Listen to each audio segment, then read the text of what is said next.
Hello, ladies and gentlemen. Whoa, that jumped from like 0 seconds to 10 seconds. Did you see that in the live count there? That was I don't crazy. see 10. You're crazy. What are you Really? It talking says about? 16, 17 seconds right now for me. That was wild. That's Uh, trippy. that's so crazy. But anyways, ladies and gentlemen, thank you for tuning into this episode of GeekVerse Podcast, episode 510. Ooh. We have a fabulous newscast here today with tons of topics. But before we get into that, I am the Thursday Adams Taylor Field.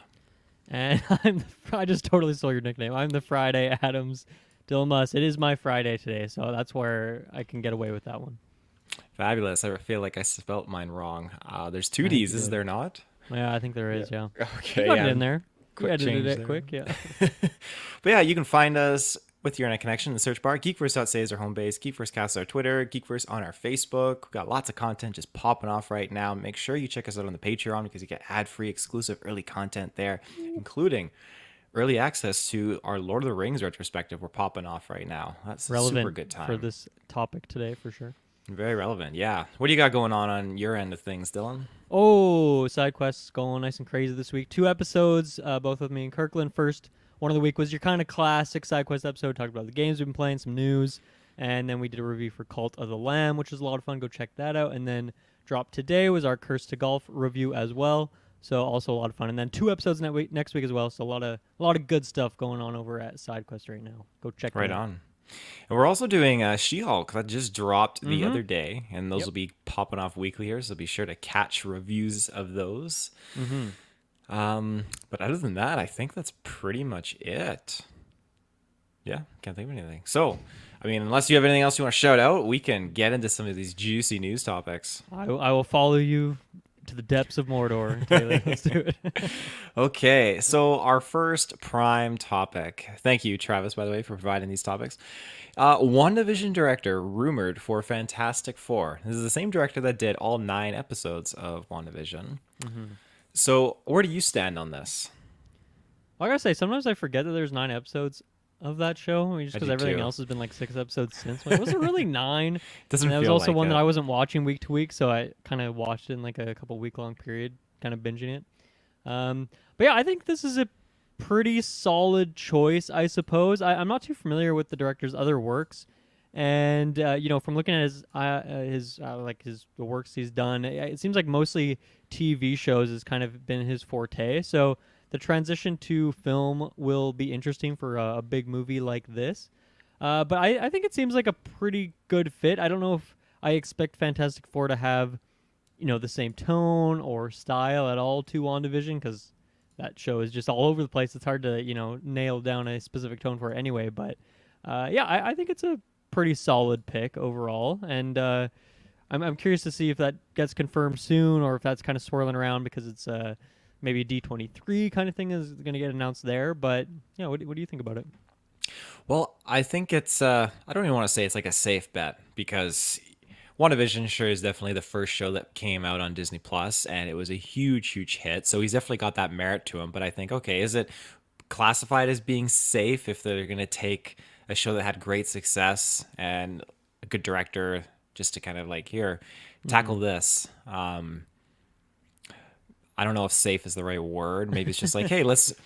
It's hard for me to differentiate what is safe and what is like, hey, let's give this guy an opportunity because he did so good with WandaVision. I guess it depends on your interpretation of it and what your perspective is. But I mean, he did do some Game of Thrones. I couldn't find specifically what. Ooh. Oh, 2 episodes. Okay, of Game of Thrones. So that's not too bad. That's pretty I saw he's good. attached to The Boys in some way too, apparently. In one Mad Men, episode. other stuff. So I don't know, it seems like he's done a lot of stuff in his career. And yeah, I mean, I guess once you're in that Marvel, that MCU machine of making stuff, I'm sure that like that transition from TV to movie is probably not as big of a jump as it would maybe seem for someone else or something like that, because you already kind of know what to expect. Yeah. Yeah, absolutely. I think that's the same thing that we're seeing with Shang-Chi, right? The director there has been that was confirmed or was that rumored? It was confirmed. Yeah, Yeah, that's confirmed. That confirmed. he's coming forward to do one of the Avengers films. So Mm-hmm. yeah, I think that Marvel just likes to create and like throw the gold coins in the pot and then just pull a gold coin back out every now and then, right? Or Well, I mean, yeah, that's like WandaVision. We've talked about this even recently when we were doing predictions for She-Hulk. How WandaVision had lower, debut numbers than some of the other Disney Plus shows. Now there's could be many factors for that, but I mean, whatever the numbers were for Disney Plus, just like critically acclaimed, and fans love that so much. And I feel like that people loved Wanda so much that even probably in like WandaVision's success, not even from the numbers point of view, but just like from the culture around it, probably led to Doctor Strange being a much bigger success as well. So I think it makes sense. Take someone from in the family who's done something notable, and yeah, I mean, switch it up, doing something different. But obviously, they wouldn't pick them unless they had those conversations and figured it was a good fit. So yeah, I'd say I'm pretty hopeful on this, and I'd be curious to see what other stuff. I feel like there's been a bit of a separation at this point between the Disney Plus TV shows and then the movies, right? In terms of the directors, showrunners, writers, that kind of thing. Obviously, the producer level and all that stuff is kind of all mishmash into one. But yeah, I'd be curious to see more of this because we were talking about, okay, who do we think is going to do Avengers Secret Wars? And I think if this does get confirmed, I'd be keeping my eye more on like, okay, who worked on the other shows? Is that a place we should look instead of who are the other directors were for big films and stuff like that? Mm-hmm. Yeah, I agree. I just realized their background, sorry, was different, and I had to change that over. I didn't realize that either yet. Yeah, I'm trying to think what else I could really add to that. Again, just a rumor. So I think it just goes to show again, though, like, yeah, they're just kind of like searching through what their stock and what they have and who could best be fitted for Fantastic Four. Because, I mean, we're still years off before we get a Fantastic Four film, but they probably... Yeah, do you think that we'll find out about this soon? Do you think this is a D23 thing, or is this just one of the myriad rumors that are always kind of swirling about in the Marvel world? I feel like we'll get it pretty quick. When you look at least with Avengers, they dropped that pretty quickly. So, I mean, they're planning. Feige's got his calculator out. He's calculating all this stuff. So, yeah, normally we would have Travis here to ask him like what level of scooper this rumor came from and determine like how much we should really put stock into it. Here's how, like, is this confirmed or is this truly just like one of those random ass rumors that are always flying about? One other thing I'll say for the director is, I mean, one thing you can point to as WandaVision is it's very much about family, and that's what Fantastic Four is all about too, and like these relationships between these characters that are, I mean, related or not in some way. And so I feel like in that way it's could be like that seems like a good combination of things.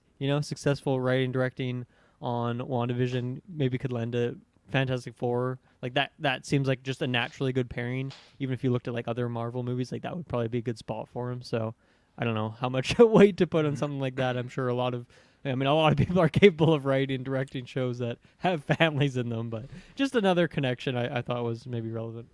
Yeah, no, that's a very good point. Because the WandaVision is heavily about family and just this tight niche group in this contained world, and I imagine so that you want someone that's very familiar with that kind of a world that you've created where you have that family concept. I mean, or you get Vin Diesel in there and have him just do his best. 'Cause he's all about family. So Sure.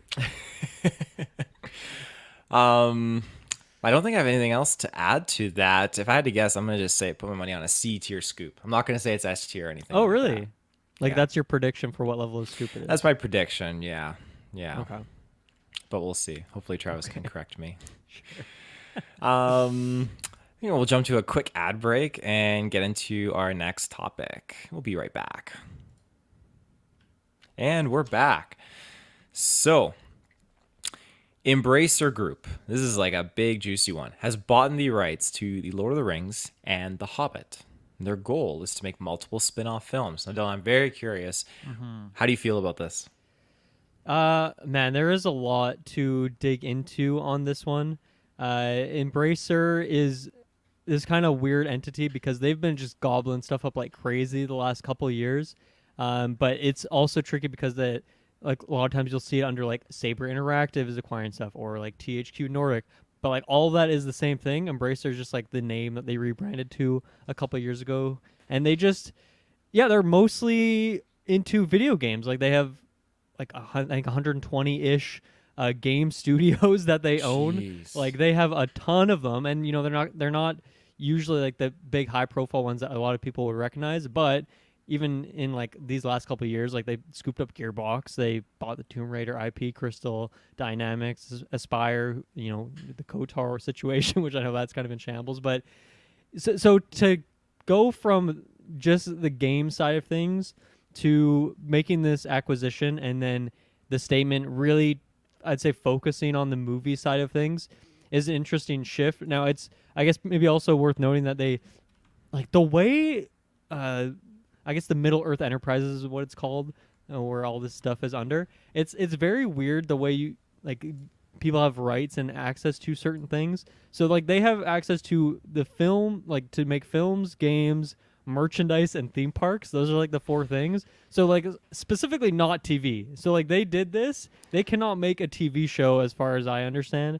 They can only do movies in that space. So that's where I think, some of these decisions or things they're talking about might seem a bit weird, but it seems like that was maybe all they could get. They got as much as they could, and it seemed to end at movies and not over to TV. So I don't know if that adds a little bit to it, but yeah, I guess to me that was like the first thing was I saw this and I thought, oh, okay, Embracer must have got the rights to make Lord of the Rings video games. Like, they are now that house. But it's like, no, they're also doing movies. And I'm like, is the movies a typo? Or was this supposed to be games? So that's very strange. And I don't know if, like, in terms of, like, oh, should we be worried about this? Is this good or bad news? I just think it's, like, a complete unknown as far as I know. I mean, maybe Embracer, with all of those things they've acquired, have done some sort of movies in some way, but I don't know anything about that. So it's hard to put any faith in this or also be worried about it because we just don't really know about it. But yeah, I'm curious what your just high level thoughts on it are too. And I know it's very confusing. Like, I tried to do a bunch of research for this, and it's like, here's the information we know. Every article is like that. It's just like, here's some tidbits that we got, but like more information to come at a later date. So it is kind of nebulous. I honestly don't recall having heard about Embracer before this, and I feel like it just kind of appeared out of nowhere. And the fact that they are just kind of assimilating all these different IPs, it's impressive. That's like the Disney Microsoft route right now. And I'm curious, how much was Lord of the Rings being sold for these rights? So, from what I could understand, and these numbers are all like not make believe, but like who knows how accurate these are. It seems like this deal. Okay, now here's another layer to this. And this is, once again, all of this is to my best understanding. You should probably fact check some of these things. But they announced like this alongside a bunch of other stuff. One is they acquired another publisher, Limited Run Games, and then 3 indie game studios of games that I'm familiar with. I don't think most people would recognize these games, like Teardown or maybe I think Killing Floor is pretty well known. So they like acquired that studio as well. And they announced like all that today. And from what I read, it sounds like they paid around $800 million for all of this stuff. So that publisher, those 3 studios, plus these Lord of the Rings rights, which if that is true, that number is like nothing. 800 million like US dollars for, I mean, even for like just to do games or just merchandise for Lord of the Rings. That seems low to me. So something weird is going on here. It seems very bizarre. And yeah, I think we heard like earlier this year that there was, the vultures were circling, that the Lord of the Rings rights were kind of moving around, who was going to pick it up. And I think Amazon was like, okay, they're probably going to do it. They're doing Rings of Power. They're doing that TV show. So it makes sense for them to want to pick up some more rights to be able to do movies, or Amazon's big in the game space right now, so they could do some video games as well. But instead, it's like just a total 180, and now Embracers comes in and gets it at like what seems like a very low price. So very confusing stuff there, right? That's an insanely low price. That's literally the price of, like, if they pump out one really good spin-off film for Lord of the Rings, they've made their money back, basically. Yeah. That's insane. I feel like that would go for, when you look at how much Star Wars or Lucasfilm sold to Disney, or you look at how much Activision sold, or all these different components, like, they sell for so much. Even Bethesda, like, my God. Yeah. Bethesda like 7 times over this price. Like that's wild. Yeah, I just can't fathom that. But I mean, I do get excited that there is the movement there nonetheless. I feel that we were kind of going through a moment of stagnation where there wasn't much happening. And now obviously we have this TV show with Amazon, which is fantastic. And the only thing really coming over the horizon games wise was the Gollum game, which nothing wrong with that.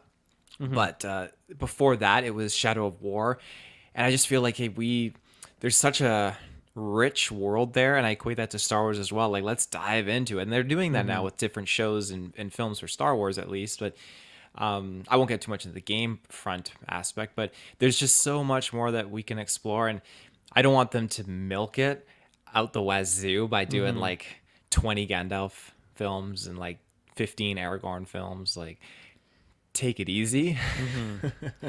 Yeah. That part of it is weird. Like there was we talked about on SideQuest this week. There was a new Lord of the Rings game announced, and doesn't have much information, but that happened. And then I think me and you on SideQuest talked a couple months ago about a new mobile game that EA was making that was Hmm. announced. And so I don't know where those are. I don't know if those are in limbo or if Embracer is gonna just let those exist.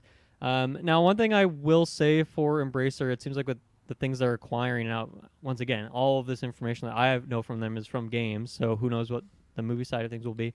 But like, they don't buy these things to just sit on them. They don't buy them to just hold the rights and then like sell them later or something. If that's what people do, like they buy this stuff and then they immediately get working on it. They want to produce stuff. So, and like I said, they have a shit ton of game studios to work on stuff. That's where I'm still just so confused where the film side of it comes from. Like, do they have a wing for that? Are they maybe doing an animated? Like, are going to do more animated movies? And in which case, that maybe could work in some of their studios that they have already, could fit into that kind of mold.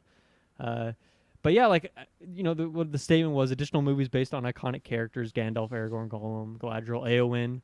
Like, what do you expect for these movies? Are these just like solo movies with during the Third Age, where it's like, okay, here's a movie that's just Eowyn's journey from these movies? Like, what do you expect to see? Yeah, I mean, I see all the list of characters, and then I think, okay, this is interesting. And I see Eowyn, I think, huh, yeah, what do I expect to see in this It's a movie? weird one to throw in there, Yeah, right? it's very weird. And I assume these have no ties to the Peter Jackson films whatsoever, Hobbit and like OG trilogy alike. So I'm thinking, okay, they're building their own new take on this. Whether or not we get like a new Lord of the Rings trilogy Mm-hmm. or a new Hobbit franchise, we'll see. But yeah, it's curious. I mean, it just feels like this alongside the show that Amazon is doing is kind of just hey, we know that OG trilogy is like peak and we don't really want to touch it, so we're just going to create other films that are not centered on that trilogy but associated to it. I don't even think he'd have to worry about it being in the same universe, because I think Lord of the Rings is very much a IP where you can watch just the original trilogy. I can Mm-hmm. watch that and I'm totally okay with that. I would, Yeah. I mean, if you want more, then more is available to you, but it's not a takeaway. And then, I mean, at this point, all this other content is just adding more to the main story. So, Yeah. yeah, it's just Aowen is just an odd pick or an odd pull, a very odd It's a weird pull. name to throw in there. I think part of that too, from what I was reading, is that and once again, when I'm saying it's very confusing, like the way Lord of the Rings, like ownership and stuff is spread out, is like they purchased the rights to specifically Lord of the Rings and The Hobbit, but there's other Tolkien works like the Silmarillion we've talked about and other things that like they do not have access to, so they cannot play around in those waters. So it feels like, okay, well, if you're limited then to these places that we've already been in big ways in the movies, like are we just gonna be retreading the same ground, or are we gonna carve out some new plots? And I mean, that original trilogy, obviously we're retroing them right now. They're sacred to me, and I don't think whatever Embracer does with it will taint those in any way or muddy the waters for me. So I'm very much down to see what it is. I mean, I think it'll take several years before we actually see anything, any trailer or teaser, even before we get like a plot synopsis of like what they're doing with this stuff. But it is very curious, and I mean, I think the other movie, I don't know if we mentioned this, but War of the Rohirrim, which we got a couple trailers for now, so we know about that.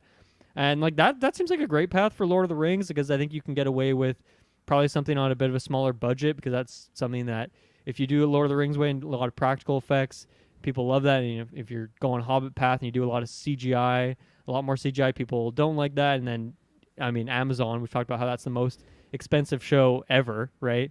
or at least like per episode, whatever it was. It's just It's like incredibly 465 million yeah. total, right? Yeah, so it's like to make these things authentic is very hard to do. Obviously, it's hard to make everyone happy. So I think animated could be a good way to go because obviously there is animated movies that already exist, but we just retroed them, and I think there's a lot. Those were a lot old movies. The animation style maybe hasn't aged the best. The stories, could be told in different ways, and so there's a lot of room there. And I think I would really like to see that because it'll always be weird if we have like a Gandalf movie and it's Ian's not in it and it's just like some other random guy that's like some old looking dude. That'll feel a bit jarring to me. There's some characters who get away with it, and obviously Rings of Power, it's like younger versions of these characters, but it's like, well, you're not gonna also see Orlando Bloom in there. Like it's gonna be this full new cast. So I think that could be a weird thing too if they're retreading the same ground and like I don't know. Do you do a live action Gollum movie without Andy Serkis? Like I'd like to see you try. I feel like they'd be inclined to just bring him back, kind of like Would he want to do that? Like I don't know. I feel like that from some of those actors. I mean, yes, you throw a paycheck big enough at them, they'll do it. But I feel like for a lot of them, like that's. I don't know if Andy Serkis would want to come back and do more Gollum, and especially if it's like if he reads the script and it's shit. Like I don't know, would he want to do that? I don't know. It's a weird fair. case. It's because I kind of attribute it to where Ian came back to do the Hobbit movies, right? Because I imagine he probably looked at the script and thought, like, "What is this?" Yes, but it's still like, it was a roundabout way. But Peter Jackson was there, working on them. That's true. He wasn't there from the beginning, and wasn't supposed to all these movies. But I'm sure that is an enticing thing, and I think that's why like the actor of Saruman. Christopher Lee came back is because of Peter Jackson, I believe. So, yeah, I don't know. I mean, and I think we maybe bag on The Hobbit more than we should sometimes. But yeah, I don't know. I guess I see that as a bit of a different case. But you do make a good point. But if it was like, what if is it going to be a retelling of the same stories? I guess that's where I'm curious. Like, would Ian want to come back to do the Lord of the Rings again? I don't think so. I don't think he wants to like just do another trilogy of movies where he's doing the same things over again. Like, who would want that? That'd be so weird. Yeah. I don't even think you can. Like, legally, there's probably something against that because I think Peter Jackson still like owns the rights to those. I don't know, dude. I don't know. It's so hard to know with this stuff, like where the legality is on it and what Even you with can and can't do. The music too, because was it you or Kirklin that was talking about the score? Because like Howard Shore's coming back for the show, but then he can't touch upon any of the music for the OG trilogy. Yeah, it's so weird. Yeah. But I mean, you mentioned like a good point. Andy Serkis probably coming back, well, unless the paycheck is like immensely deep. Probably not going to do it. And if you do a Gollum, you could probably find a young enough actor to play him that is maybe looks different enough, and maybe you do tackle that prologue from Return of the King where you got Smeagol and Deagle or something full like movie that. of that. Wow. Yeah, That might be the road we go down. Yeah, I'm really curious to see the output of this. And I guess another question for you: do you think that with this acquisition and ownership shifting hands, like those 2 games that we know about, or I guess 3 games with adding Gollum in there, or the War of the Rohirrim. I don't know how much control Embracer has over those if they're already down the line. But do you think that those things are safe, or do you think there's like they could cancel any of those things? Where do you lie on that? I know it's just pure speculation, but where does your speculation lead you on that? I feel like they're safe, and I just base that off of where you have, like when Disney bought 20th Century or bought Fox. Fox 20th Century, 20th Century Studios.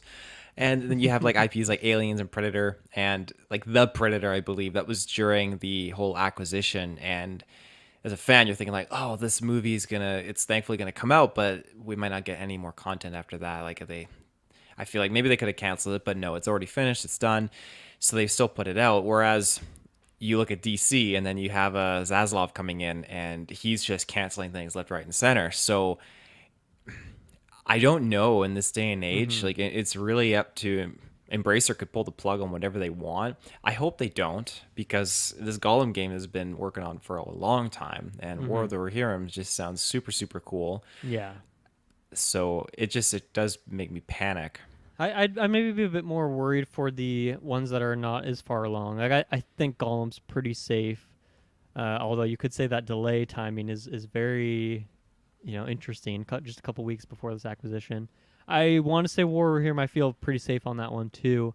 But like something like this one that was just announced this week for like Weta Digital, like that, they have a game studio and they're working on a new game, and I don't think they've really started on it much. A couple years away, like if Embracer's just not interested in that, or they come in see the pitch for that, like we don't want to work on this. See you later. Like we're working on that anymore. I could see like some of that stuff happening. I don't know that EA like mobile game. I'm curious about that. I mean, I think it would probably be good for them, for Embracer to be in EA's pocket a bit, because there's so many of those old games that I could even see them just doing remakes or remasters on, bringing back some of those things, and EA kind of holds the rights to those, I would imagine. So, yeah, I hope they don't cancel anything. Obviously, want those things to come to light. EA has the hold on the Battlefield Middle Earth titles, right? Like 1 and 2. I could not answer that. They made them.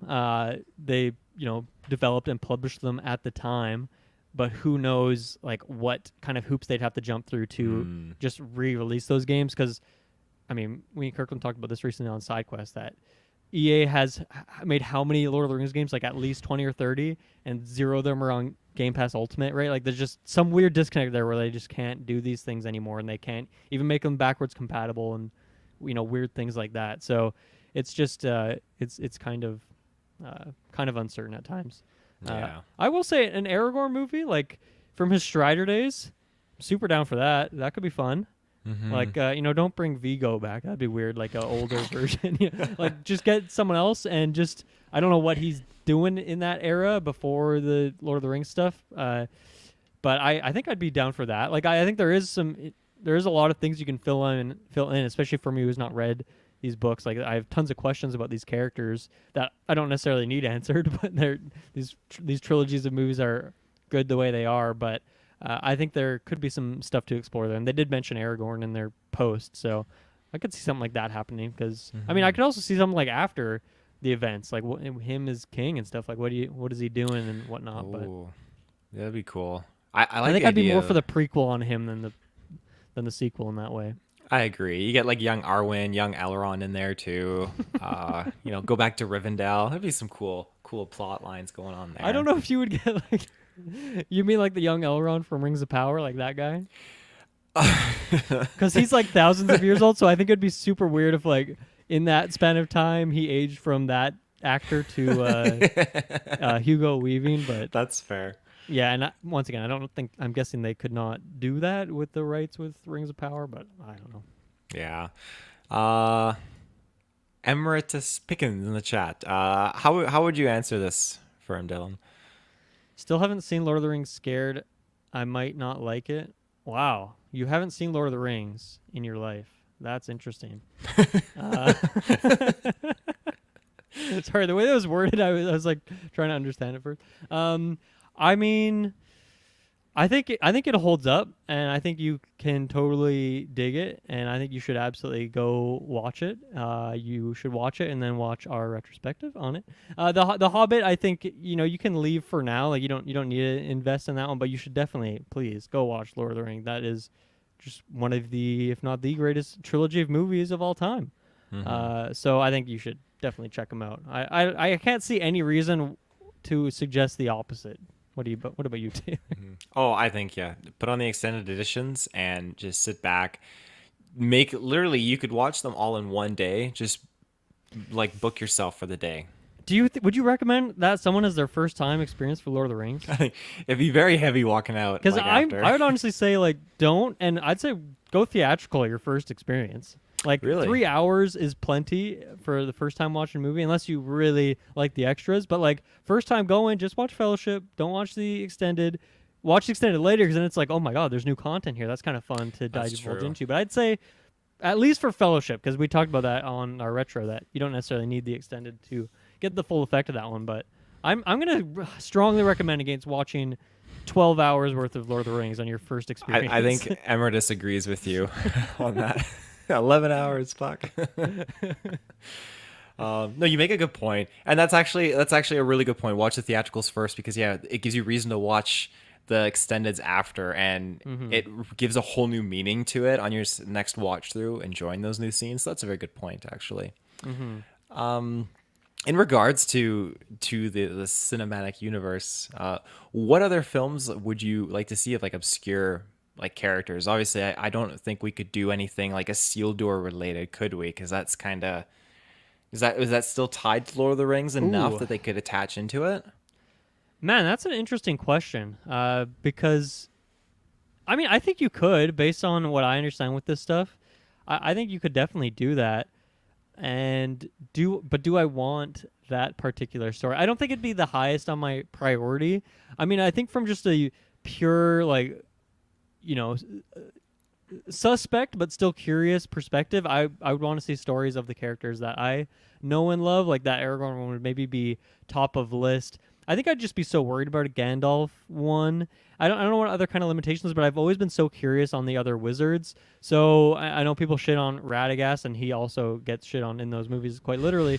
But I would be totally down to get a longer experience of what Radagast is up to. That I think could be a great animated movie as well. I'm so curious about what's going on with those other wizards to the east. So could we see them? And does that fall within the rights? Are they allowed to tackle that? Because if so, like, give me it. Even if it's like, okay, Tolkien didn't write this, and it's just people having fun in this world. Like, sure, I'd be down to give it a go. And then maybe the other thing I'd love to see is just like embracing the evil side, the dark side of Lord of the Rings stuff, taking in some of those evil, whatever, like Saruman seems like the one that makes the most sense.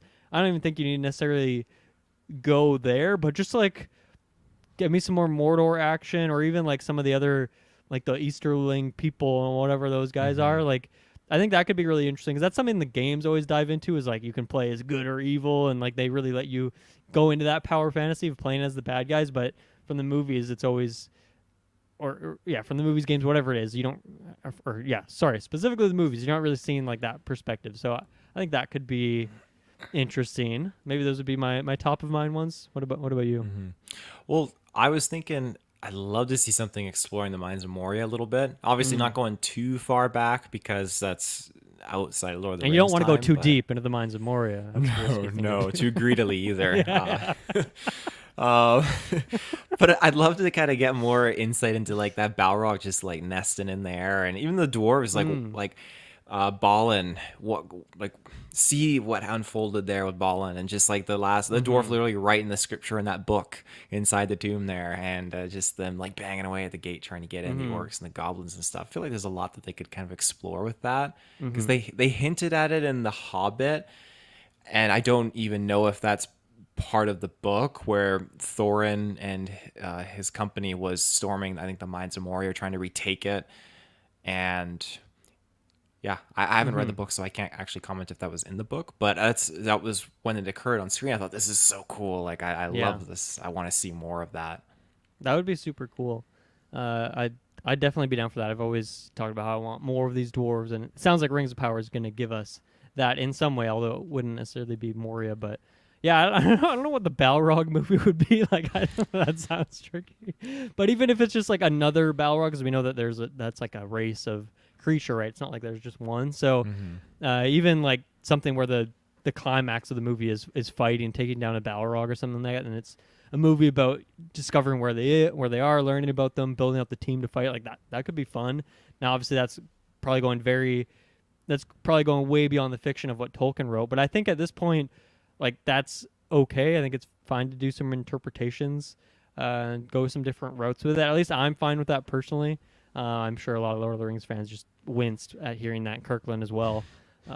Just telepathically heard me, and he's just feeling like a stab. He just feel like he got stabbed in the belly or something like The that. Morgul blade. Yeah, the Morgul blade. But you know, what they only name drop 4 characters in this like official post, whatever. But they're all Lord of the Rings specific characters. You know, they didn't drop a Hmm. Bilbo. They're not dropping a Thorin. So I wonder if they are more focused on Lord of the Rings specifically, but at the same time, once again, they did buy both Lord of the Rings and The Hobbit. So once I was talking about how it's weird how you buy rights for these kinds of things, it seemed like they could probably pick and choose to some extent, or maybe it's a package deal. I don't know exactly what's going on there, but The Hobbits maybe those movies were obviously not as successful, and they did a lot of weird choices. So I think they could take a third swing at that, considering there was also the animated movie. I'd be down to see a new. Is that too soon for the Hobbit? Like another Hobbit movie retelling that story? What was the last one? Was it 2017? Oh God, no! It was definitely not in the GeekVerse years. Oh yeah, I guess you're right. I think it was must have been 2014. 2014, The 2013 Battle maybe. of Five Armies. Let me look it up. Yeah, 2014. Yeah. 2014. Holy smokes. Yeah, almost. Well, it's almost been like a decade, I guess, like 8 years, going on 9 years. So Mm-hmm. Mm-hmm. yeah, I think that's It's a been long enough over time. a decade since it began, right? Yeah. Or did it start in 2012 as well? Unexpected. They were yearly, weren't they? Like, yeah, back to back years. So 2012, yeah. So decade old at this point for the first one. I think, yeah, by the time you really look at getting a new Hobbit movie, we're probably still like 2, 3 years out, I would imagine. So yeah, unless obviously they pursue and have other priorities with the Lord of the Rings character. So it could even be longer after that, like 5 years, but for Yeah. the heck of it. But One thing I could see too is with Embracer being more known as a video game publisher, owner, whatever you want to call it, corporation.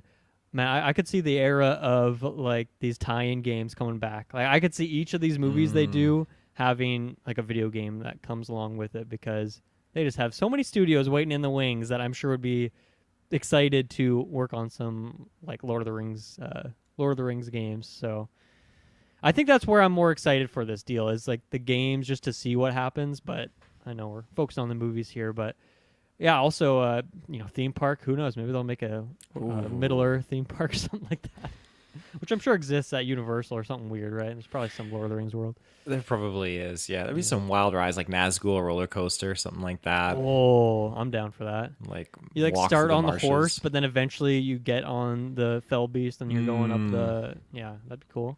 Definitely. For that. I had another idea.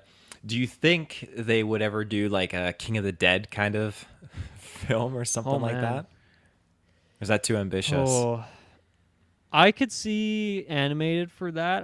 Well, if they did a live action, I'd be really curious to see what they do for the CGI, because I just can't picture an entire feature length film of the CGI that is used on those guys. Like I think they'd want to do a new look, and I'd be curious to see what that look is. But I think it'd be hard to mount a whole movie on that unless it's like you're following a character who's meeting them, and like that's your protagonist, and they're just more there for the world building and going on that journey. But once again, like I just the more and more I think about it, I just feel like animated movies, like I'd be so down for that. I just think that's such a great pairing. And even though the ones we do have maybe aren't that successful, but they're also super old. That's where I think it'd work. The 70s is when these things were made. Like it's been a long ass time. We're ready for some new animated movies. Yeah.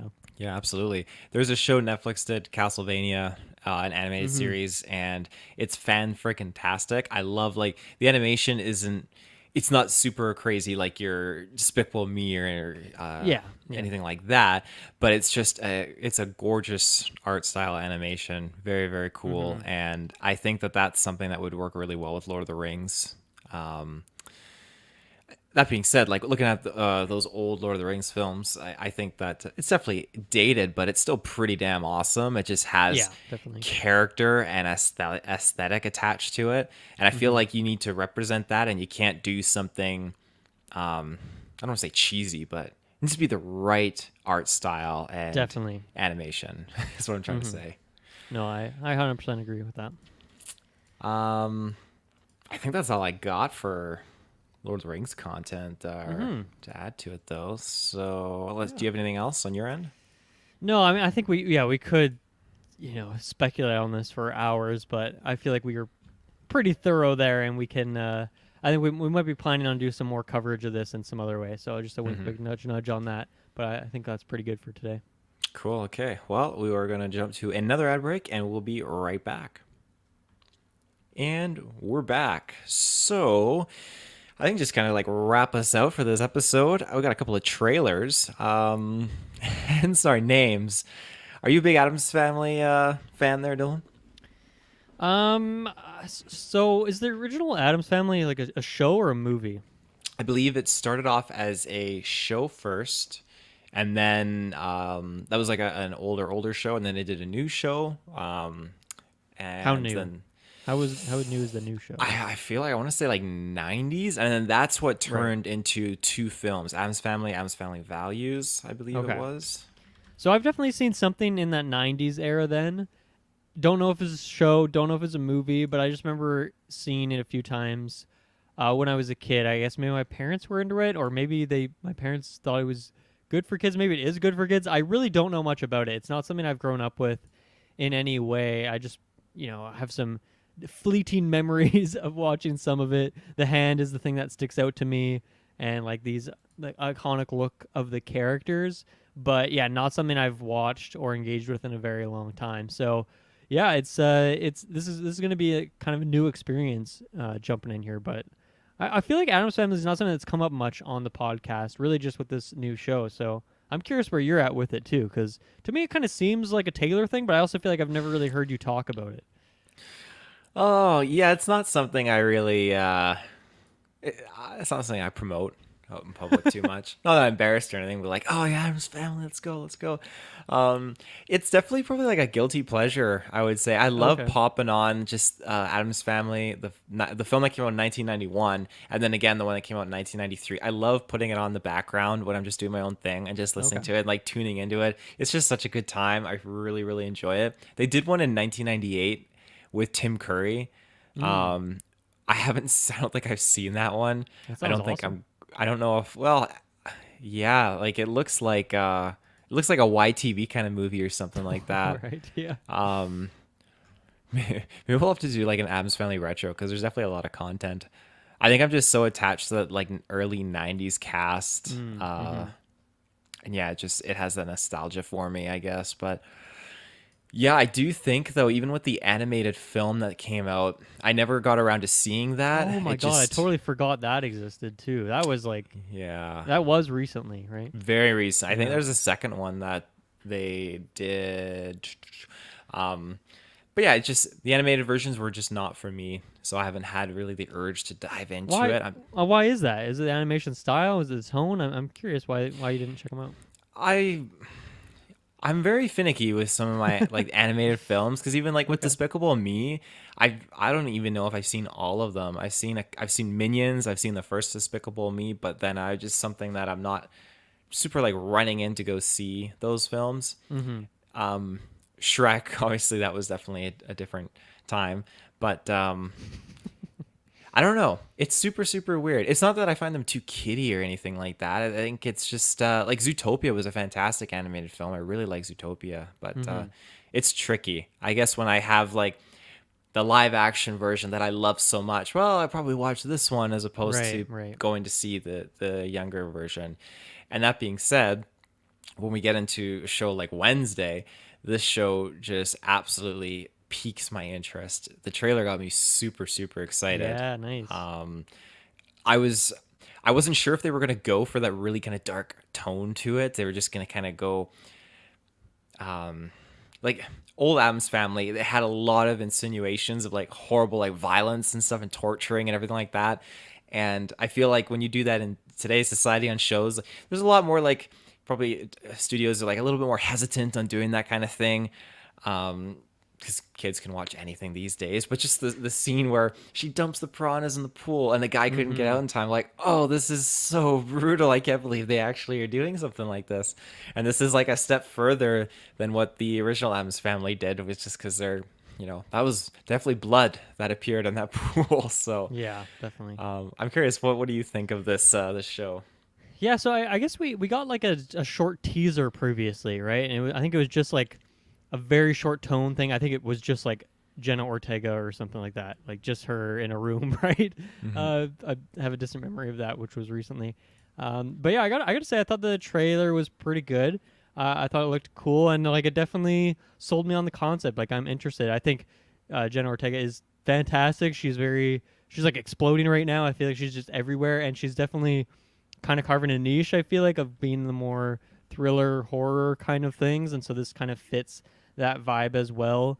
and I'm very curious to see the kind of character she plays because she is very kind of emotionless and closed off, but then like she'll throw these little smirks in there that you don't know if they're like lighthearted or if they're just pure evil. So I'm curious to see because, like I said, I don't know. Like I've watched some of this stuff before in the past, but it's been a good couple decades, so I don't know the specifics of the characters or anything like that. So I'm down to check it out. You mentioned the piranha scene that stood out to me as well. It mostly stood out to me honestly because the Inception music was in there, and anytime that comes on, just such a different context than the way it's used in that movie. It was used this more like comedic setting, so I thought that was kind of fun.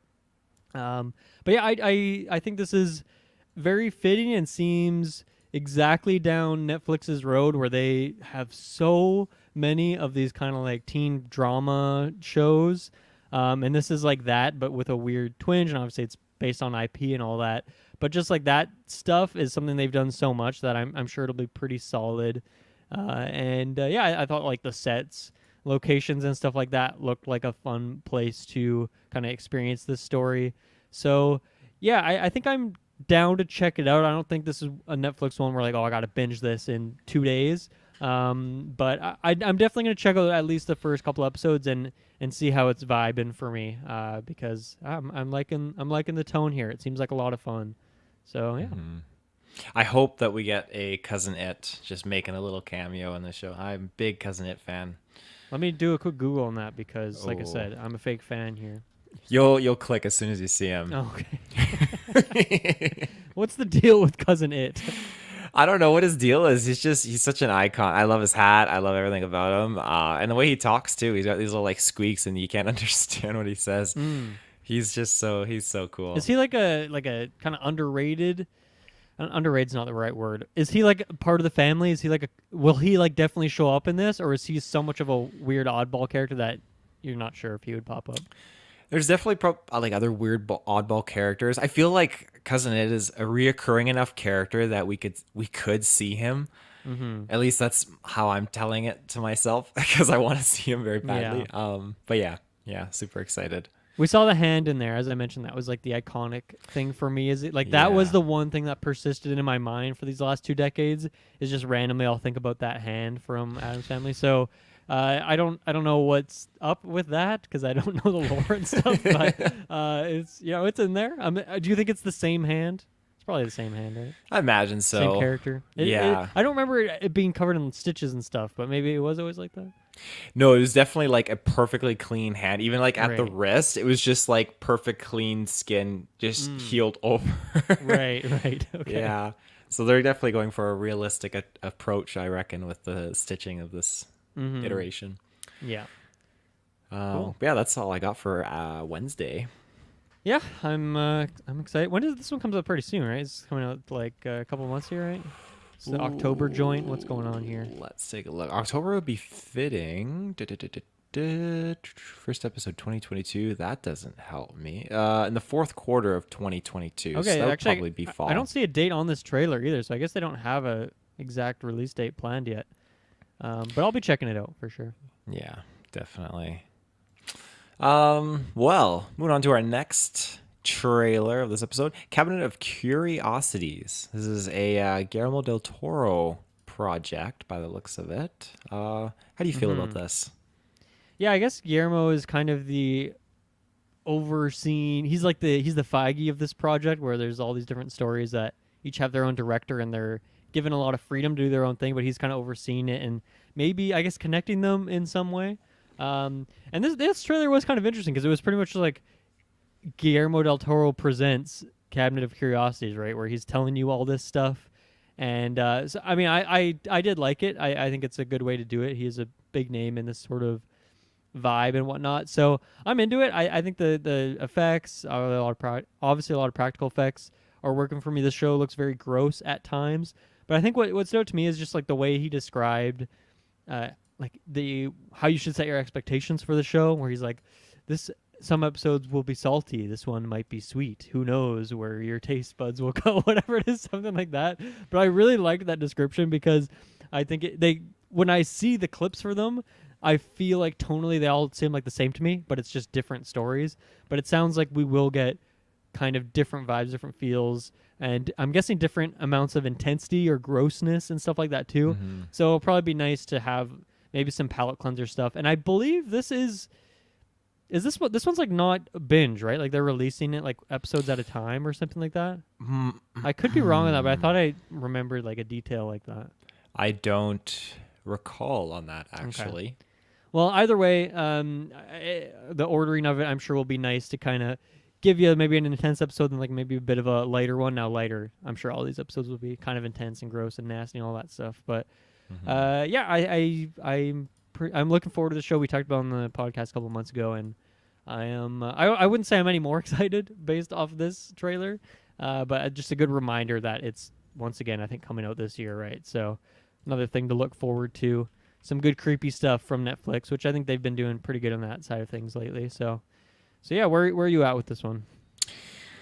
I'm sold. I love these anthology horror stories. I think ever since I started watching, oh my gosh, not Scary Stories to Tell in the Dark, because that was a movie. It was the one that came out on Netflix, the 3-part Fear. I think it was Fear Street. Yes, Fear Street was fantastic because that was just 3 different feature films with anthology like stories connected to them. It was just super super awesome, and I'm totally invested into something like this.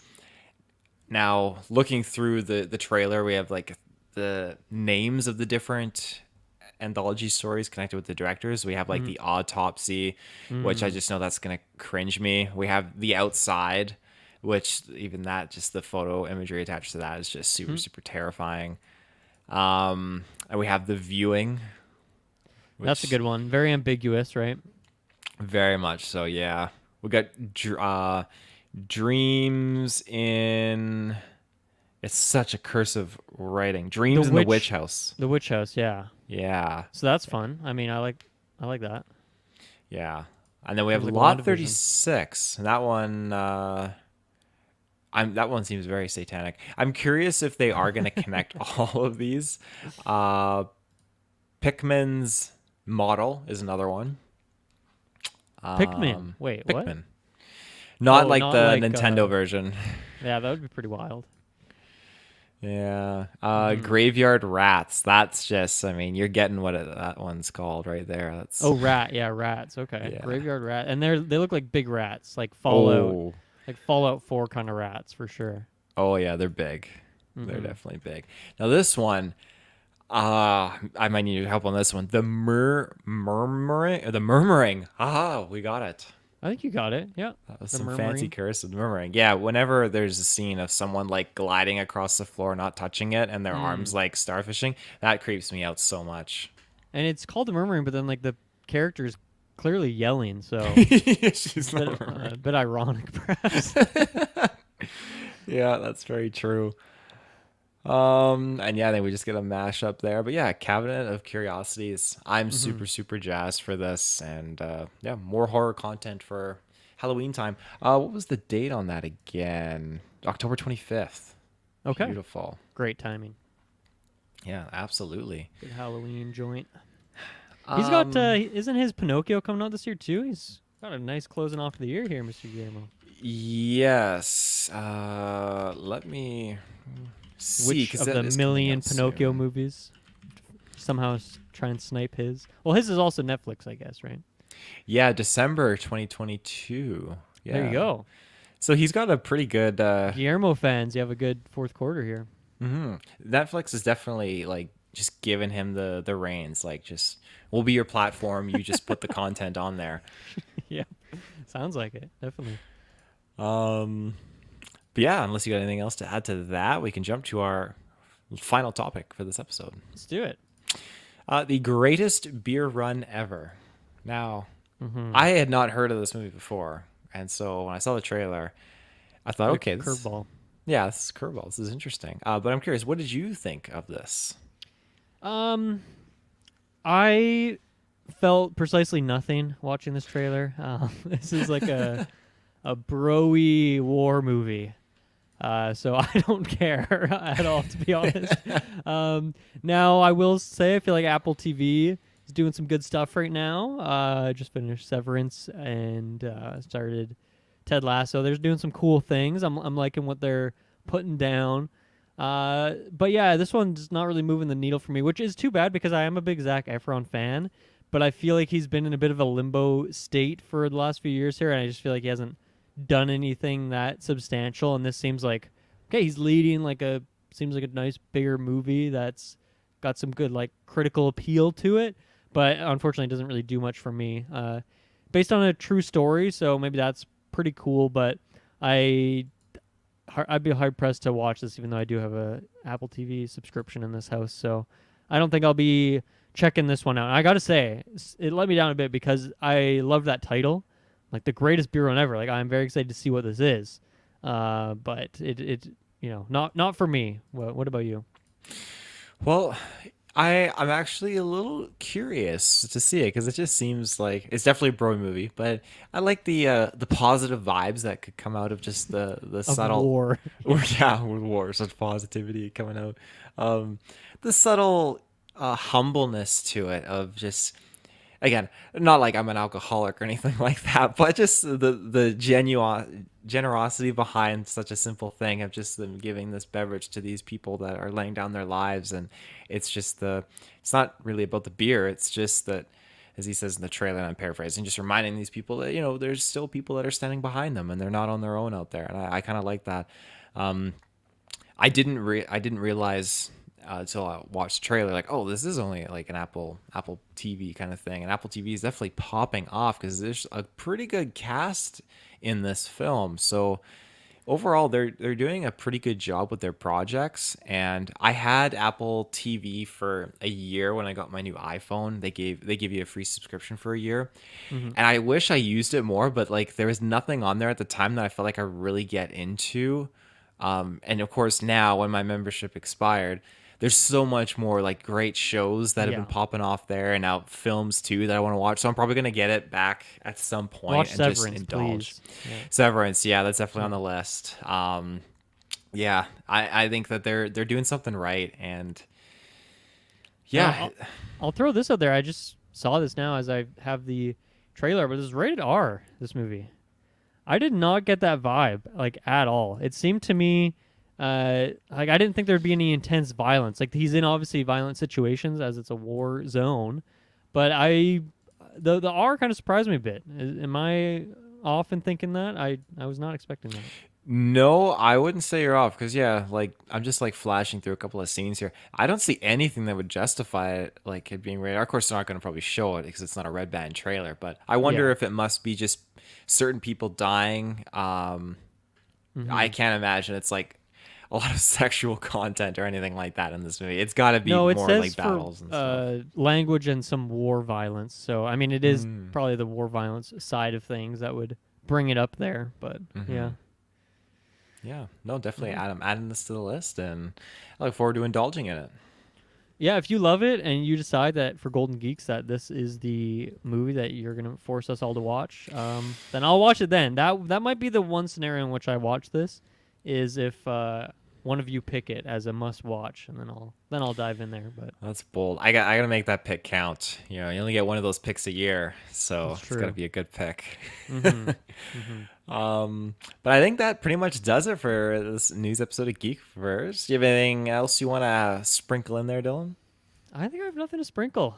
This is a nice little short and sweet episode, just the two of us here, like a little afternoon episode 2, different energy, different vibe to it, but it was fun. Yeah, it was not too bad. A little DT going downtown, Dylan Yeah. Taylor.